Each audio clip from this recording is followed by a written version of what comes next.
So I had a conversation yesterday with a young guy, mid-20s, Canadian, educated, serving in the military. And somewhere in the middle of the conversation, he said something that stuck with me. He said, I don't see myself retiring in this country. Not angry, not dramatic, just matter of fact. Like he'd already accepted it. And when you hear that from somebody at that age, you have to stop and ask, what's going on? So we kept talking. Housing came up, work came up, immigration came up. But what stood out wasn't any one point. It was his tone. At one point, he said, our generation talks about this all the time. We're just not loud about it. And that's the part that really stayed with me. Because one of the biggest shifts happening in this country right now isn't policy. It's a generation quietly losing confidence that the system is going to work for them. From the headlines to what's really going on underneath. This is The Canadianist. Real conversations about Canada. What's happening, why it matters, and where it's all heading.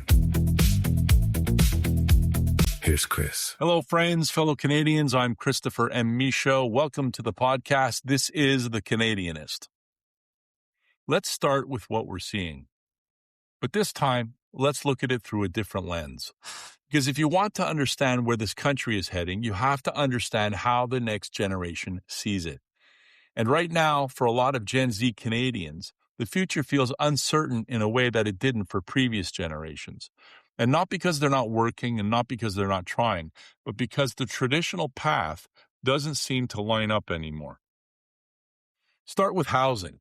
For a lot of people in their 20s right now, owning a home isn't a goal. It's a question mark. It's something they hear about, something their parents did. But when they sit down and try to make the numbers work, it doesn't connect. Prices feel disconnected from income. Saving feels like it's constantly being offset by rising costs. And over time, that shifts into something deeper. Because when something as fundamental as housing feels out of reach, it changes how you think about everything else. Where you live, where you work, whether you stay. And then there's work. And this is where the frustration becomes more subtle, but just as important. It's not always about whether jobs exist. It's about whether those jobs lead anywhere, whether they pay enough, whether they're stable, whether they create a path forward. And for a lot of younger Canadians, that path feels less defined than it used to. It's more competitive, more fragmented, and harder to lock in, harder to build momentum. And when you combine that with the cost of living pressures they're already facing, it creates a sense that you're moving, but not necessarily getting ahead. Now, into that environment, you layer immigration.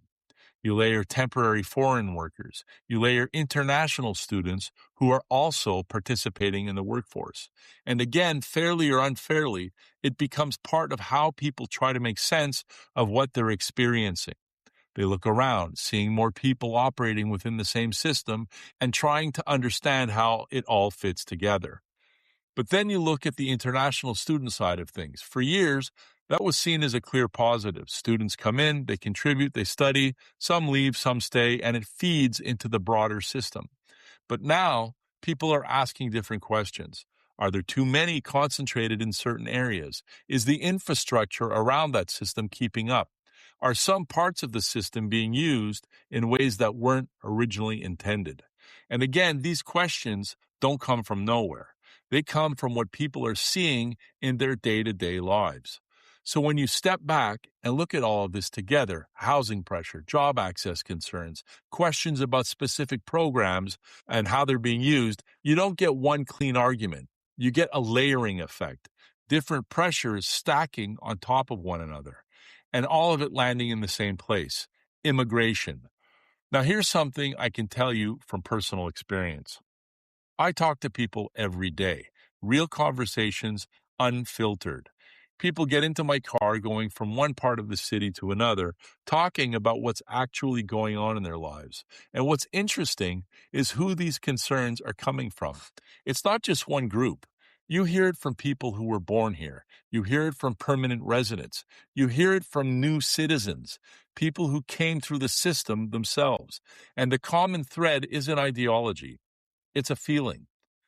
Things feel tighter, harder to find work, harder to get ahead, harder to build something stable.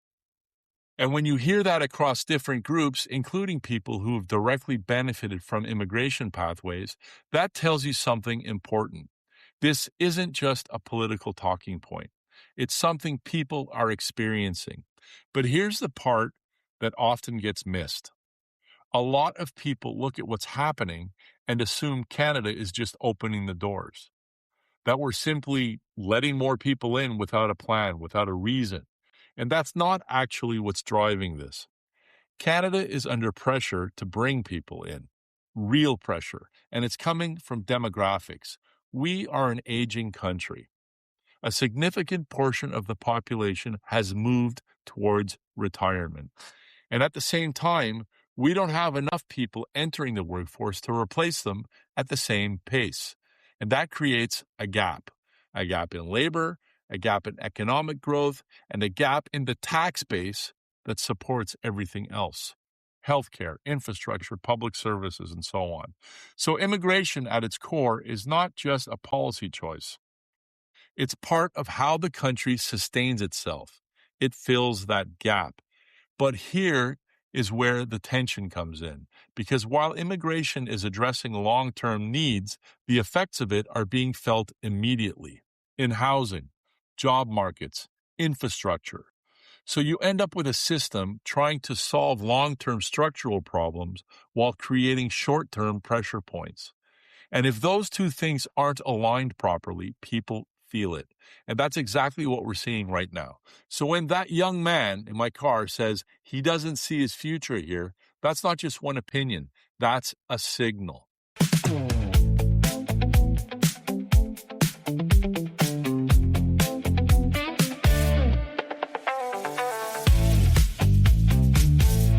Hey everyone, welcome back to the podcast. I'm Christopher M. Michaud. This is The Canadianist. And in the first half of the show today, I was telling you about a conversation I had with a young man in my car. Mid-20s, educated, serving in the military, doing everything you'd expect somebody his age to be doing if they're on a solid path. And in the middle of that conversation, he told me he doesn't see himself retiring in this country. Not angry about it, not trying to make a statement, just saying it like it's something he's already accepted. And as we talked through it, housing came up, work came up, immigration came up, all the usual things. But what really stood out was how he described it. He said his generation talks about this all the time. They're just not loud about it. And that's what we unpacked in the first half. That feeling things don't quite line up the way they expected, that housing feels out of reach, that work feels less predictable, and that when they try to make sense of it, a lot of that pressure ends up getting pointed at immigration, because that's the most visible piece of the problem. And at the same time, we talked about the fact that this isn't just a simple policy choice, that there's a demographic pressure underneath all of this pushing Canada to bring people in, even as the system around it struggles to keep up. So that's where we left it. Now the question is, what's really going on underneath all of that? Because if you stay at the surface, the conversation just loops. Too many people, not enough people. Shut it down, open it up. Too many people, not enough people, and so on and so on. And you know where this is going. And none of that actually explains what's happening. What's happening underneath is that the system has changed what it's optimizing for. It used to be more about long-term nation building. You bring people in, you integrate them. Over time, they build lives here, and the country grows in a relatively stable way. That didn't mean it was perfect, but it had a longer time horizon. What we're seeing now is a shift towards solving immediate problems. Labor shortages that need to be filled now, sectors that need workers now, economic gaps that show up in the data now. And when you change what the system is optimizing for, everything downstream changes with it.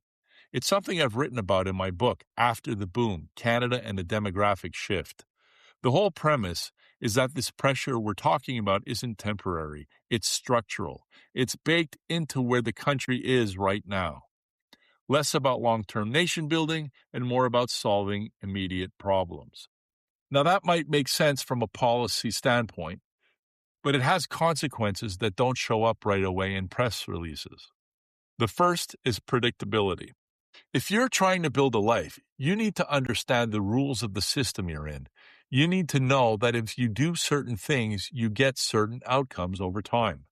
When a system becomes more reactive, more responsive to short-term pressure, that predictability starts to weaken. Pathways shift, timelines change, and priorities move. And if you're on the outside trying to get in, or even if you're already here trying to move forward, it becomes harder to map your future. And that's where the instability comes from. The second consequence is that the system starts to feel fragmented. Instead of one clear pathway, you get multiple streams, each designed to solve a specific problem. Temporary workers for one sector, students feeding into another, different criteria depending on what the economy needs at that moment. Individually, those pieces make sense. Taken together, they can feel disjointed. And for someone trying to understand where they fit, it can feel like the system is moving around them. The third piece, and this is the one that connects back to the conversation, is who feels it first. Gen Z is living right at the intersection of all of this. They're entering the housing market at its most expensive point. They're entering the workforce at a time when pathways are less defined. And they're doing it inside of a system that is adjusting in real time to pressures they didn't create. So when they look at the country, they're not looking at it through policy language. They're asking a simpler question. Does this system have a place for me that I can actually build on? And if the answer to that question isn't clear, confidence drops. And when confidence drops, people don't always get louder. Sometimes they get quieter. They stop arguing. They start planning alternatives. They start looking at other places, other paths, other options, not because they want to leave, but because they don't see how to stay and build something solid. And that's the disconnect. It's not just about immigration levels. It's about whether the system that's evolving to meet long-term structural needs is aligned with the lived reality of the people who are supposed to carry it forward. Because if that alignment breaks, you don't just get frustration, you get disengagement. And once a generation starts to quietly disengage, that's not something you can fix with a policy adjustment. That's a much deeper problem.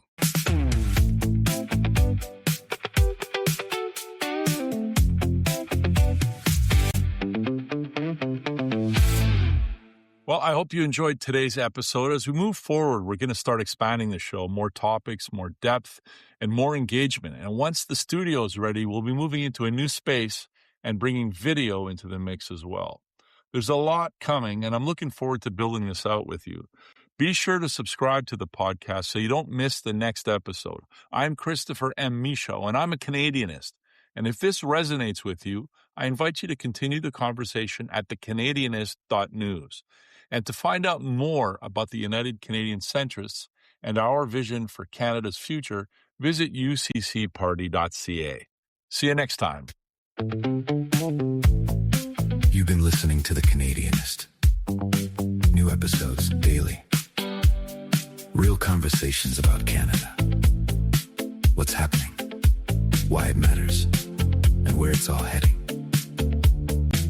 Subscribe and stay connected. The Canadianist.